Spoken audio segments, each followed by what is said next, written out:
প্রকৌশলী ইঞ্জিনিয়ার হওয়ার পরে একজন বেকার থাকবে কেন? কেন থাকবে? তার তো 1 সেকেন্ডের বেকার থাকার কোনো সুযোগ নেই। এখানে দুটি সমস্যা, একটা হচ্ছে আমাদের সামাজিক পরিবেশ, আর একটা হচ্ছে আমাদের মানসিক পরিবেশ। এরকম ঊর্ধ্বাকাশের দিকে যারা লোভ লালসা নিয়ে তাকাবে, ওদের লোভ কবরে যাওয়ার আগে পূরণ হবে না। আদম সন্তানের লোভের পরিসমাপ্তি ঘটবে কবরের মাটি দিয়ে। প্রিয় দেশ আরও উন্নত দক্ষ সোনার মানুষ তৈরি করতে পারত, কিন্তু সে পরিকল্পনাটাও নাই। আর থাকবে কেন ভাই? এই পরিকল্পনার দায়িত্বে যারা আছেন তাদের সন্তানেরা তো এই দেশে লেখাপড়া করে না। আসসালামু আলাইকুম রহমতুল্লাহ। উপস্থিত বন্ধুগণ, আপনারা সকলে কেমন আছেন? আলহামদুলিল্লাহ রব্বিল আলামিন, ওয়াসসালাতু ওয়াসসালামু আলা রাসূলিহিল কারীম ওয়া আলা আলিহি ওয়া সাহবিহি ওয়া আহলি বাইতি আজমাইন। এফডিবির বার্ষিক এই সম্মেলনের সম্মানিত সভাপতি, মঞ্চে বসা জাতীয় নেতৃবৃন্দ, এফডিবির সম্মানিত নেতৃবৃন্দ, আমার সামনে উপস্থিত ডিপ্লোমা প্রকৌশলী বন্ধুগণ, গণমাধ্যমের সম্মানিত ভাইয়েরা, আল্লাহ তাআলার শুকরিয়া। 2 আগস্ট আমার একটা সার্জারি হয়েছে, আপনারা জানেন। আসলে সুস্থ হয়ে উঠতে 3 মাস সময় লাগে, 2 মাস এখনো পুরো হয়নি। কাজেই স্বাভাবিক সুস্থতা এখনো ফিরে আসেনি। দোয়া করবেন আল্লাহ যেন আমাকে সুস্থ করে দেন। কৃতজ্ঞতা আদায় করি, আমার অসুস্থতার সময় দেশে এবং বিদেশে অনেকেই খবর নিয়েছেন, দোয়া করেছেন আল্লাহর দরবারে। আল্লাহ যেন এর উত্তম বিনিময়ে আপনাদেরকে দান করেন। আজকের এই সম্মেলনে সকলের মতোই এফডিবির পিতৃতুল্য, যিনি তার সন্তানের মতো কুলে করে রেখেছিলেন এই সংগঠনকে, আমাদের চলে যাওয়া ভাই প্রকৌশলী গিয়াসউদ্দিন ভাইয়ের আত্মার মাগফিরাত কামনা করছি। আজীবনের তিনি একজন সংগঠক ছিলেন। তিনি যে সময় এই জগতে শিক্ষা নিয়েছিলেন, ডিপ্লোমা পাশ করেছিলেন, তার সমসাময়িক অনেক লোক, এমনকি তার পরের অনেক লোক সমাজে বিভিন্নভাবে আর্থিকভাবে তারা প্রতিষ্ঠিত হয়েছেন, কিন্তু ইঞ্জিনিয়ার গিয়াস ভাই সেদিকে ফিরেও তাকাননি। তিনি সবসময় মানবতার জন্য কাজ করেছেন। ইনশাআল্লাহ তিনি যে আল্লাহর জন্য কাজ করেছেন, সেই আল্লাহ তার পুরো পাওনাই তাকে দিবেন, এটা আমরা প্রত্যাশা করি। আরও যারা জুলাই আন্দোলনে শহীদ হয়েছেন, আল্লাহ তাআলা তাদেরকেও ক্ষমা করুন এবং মর্যাদাবান শহীদ হিসাবে কবুল করুন। ফ্যাসিস্ট সরকারের হাতে যারা নির্মমভাবে নিহত হয়েছেন, বিচারিক হত্যাকাণ্ড হোক আর যেভাবেই হোক, এই মজলুম লোকগুলা যারা দুনিয়া থেকে চলে গেলেন জুলুমের শিকার হয়ে, আল্লাহ তাআলা তাদের সকলকেও মর্যাদাবান শহীদ হিসাবে কবুল করুন। অসংখ্য মানুষ পঙ্গু হয়েছেন, আহত হয়েছেন, দফায় দফায় কারাগারে গিয়েছেন। অসংখ্য লোক তার ব্যবসা বাণিজ্য হারিয়েছেন, চাকরি হারিয়েছেন। আবার অসংখ্য লোক তারা গুম হয়েছেন। গুম হওয়া লোকেরা সকলেই তাদের আপনজনের কাছে এখনো ফিরে আসেনি। সৌভাগ্যবান অল্প কিছু লোক কেবলমাত্র ফিরে এসেছেন, বাকিদের এখন পর্যন্ত কোনো হদিস নেই। আমরা কিংবা তাদের আপনজনেরা জানেন না তারা আদৌ বেঁচে আছেন নাকি তারা নিহত হয়েছে। বড় নির্মম এই কাণ্ড। আয়নাগর নামের কুখ্যাত টর্চার সেল, এক ধরনের গ্যাস চেম্বারের মতোই যার অবস্থান, এই সংস্কৃতি ফ্যাসিস্ট বিগত সরকারের হাতেই বাংলাদেশে তৈরি হয়েছে। এর আগে বাংলাদেশের এই ধরনের কোনো অভিজ্ঞতা ছিল না। এই অসংখ্য মানুষের ত্যাগের বিনিময়ে আজকের এই বাংলাদেশ বড় প্রত্যাশায় বুক পেতে আছে 18 কোটি মানুষ। যে আমরা স্বাধীন একটি দেশে মানুষের মতো মানুষ হয়ে বসবাস করতে পারব, মর্যাদা নিয়ে বসবাস করতে পারব।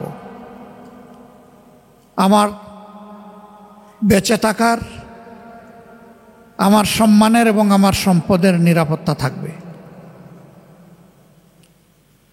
যুবকরা কাজ পাবেন, কারো কাছে তারা অনুগ্রহের হাত পাতবেন না। যার যার যোগ্যতা অনুযায়ী তারা তাদের কাজ পাবেন। কিন্তু সেই পরিবেশ অর্ধ শতাব্দীর অধিক সময়ে আমরা বাংলাদেশে সৃষ্টি করতে পারিনি। তবে হ্যাঁ, যা পারিনি আগামীতে তা হবে না, এটা আমি মেনে নিতে রাজি নই।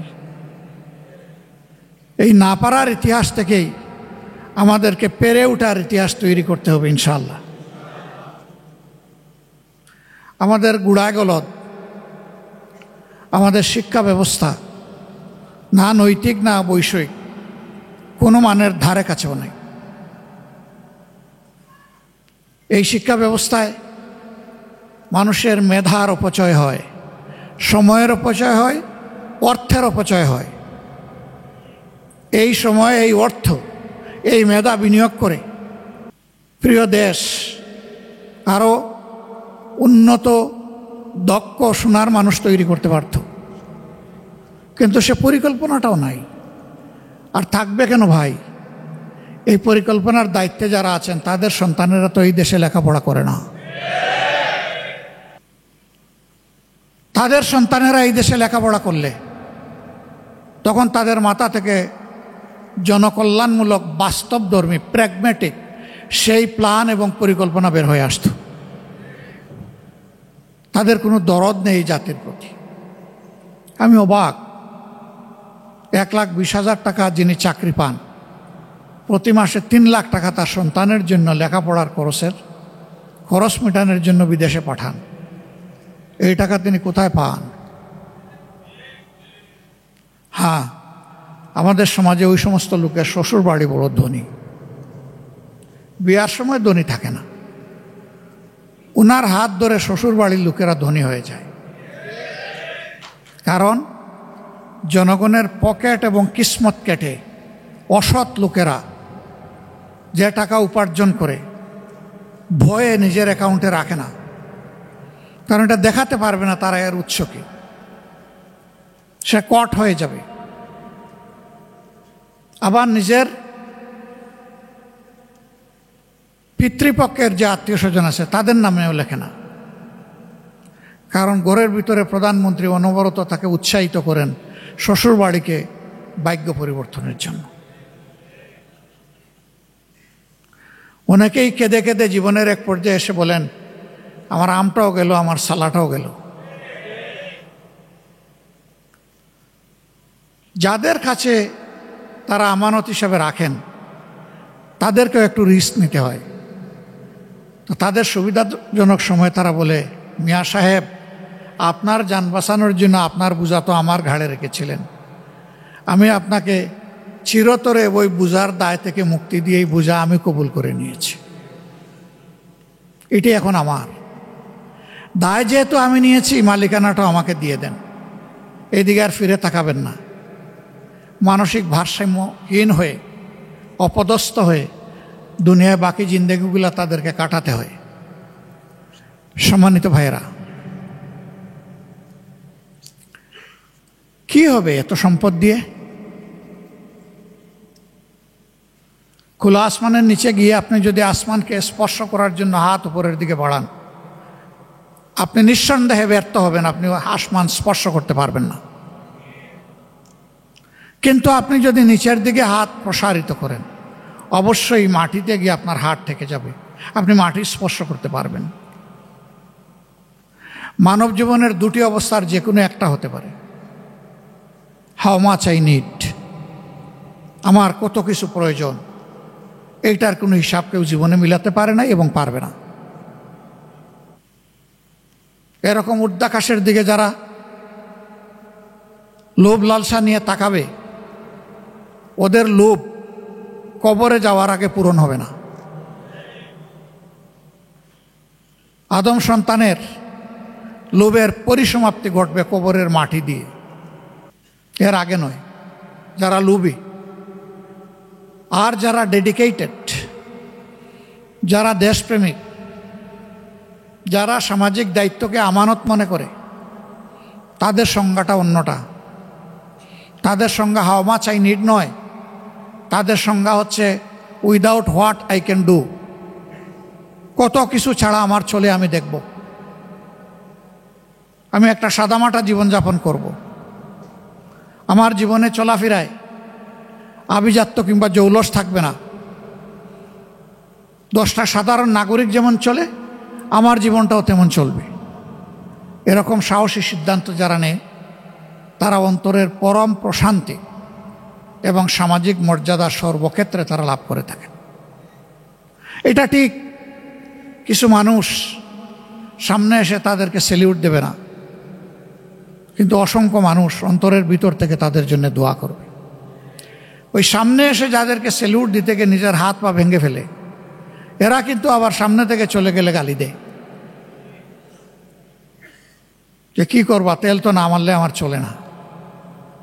আসলে লোকটা বদলুক, কোন সুরত কাজটা সেরে আসলাম। এটি হচ্ছে সমাজের বাস্তবতা। সম্মানিত ভাইয়েরা, প্রকৌশলী ইঞ্জিনিয়ার হওয়ার পরে একজন বেকার থাকবে কেন? কেন থাকবে? তার তো 1 সেকেন্ডের বেকার থাকার কোনো সুযোগ নেই। এখানে দুটি সমস্যা, একটা হচ্ছে আমাদের সামাজিক পরিবেশ, আর একটা হচ্ছে আমাদের মানসিক পরিবেশ। প্রথমটাই মূলত দায়ী, প্রথমটার জন্যই মানসিক সমস্যা তৈরি হয়। সমাজে সেই পরিবেশ না থাকার কারণে। সবাই একটা সমাজে চাকরিজীবী হলে চাকরি দিবে কে? কিছু লোক অবশ্যই চাকরিজীবী হবেন, আবার কিছু লোককে অবশ্যই উদ্যোক্তা হতে হবে। মনে কেউ কোনো কষ্ট নেবেন না। আমার একটা বাস্তব অবজারভেশন আজকে তুলে ধরতে চাই। বাংলাদেশের টেকনিক্যাল এডুকেশন দুইভাবে বিভক্ত। একটি হচ্ছে যেগুলাকে আমরা প্রকৌশল বিদ্যা বলে থাকি, ইলেকট্রোমেকানিক্যাল ইঞ্জিনিয়ারিং, এবং এর সাথে রিলেটেড যে শিক্ষা। আরেকটা হচ্ছে অ্যাগ্রো বেসড এডুকেশন, যেটাকে আমরা এগ্রিকালচার শিক্ষা বলে থাকি। বাংলাদেশে আমাদের গর্বের একটি বিশ্ববিদ্যালয় আছে, বুয়েট। একটাই ছিল আমাদের সময়। এরপরে ক্রমান্বয়ে আরও ইঞ্জিনিয়ারিং বিশ্ববিদ্যালয় তৈরি হয়েছে, কলেজ তৈরি হয়েছে। আগে কোনো বেসরকারি ছিল না, এখন বেসরকারি হয়েছে। যারা কৃষিবিদ, একটু নীরবে চিন্তা করে দেখুন, তারা তো কম বেশি এই দেশকে দিয়েছেন। তারা প্রোটিনের অভাব পূরণের জন্যে মৎস্য এবং পশুপালন, এই দুই খাতে তাদের মেধাকে বিনিয়োগ করার কারণে জাতি এখান থেকে সরাসরি বেনিফিট পাচ্ছে। ফসল এবং ফল উৎপাদনে তাদের রিসার্চগুলো জাতিকে সরাসরি এখন বেনিফিট দিচ্ছে।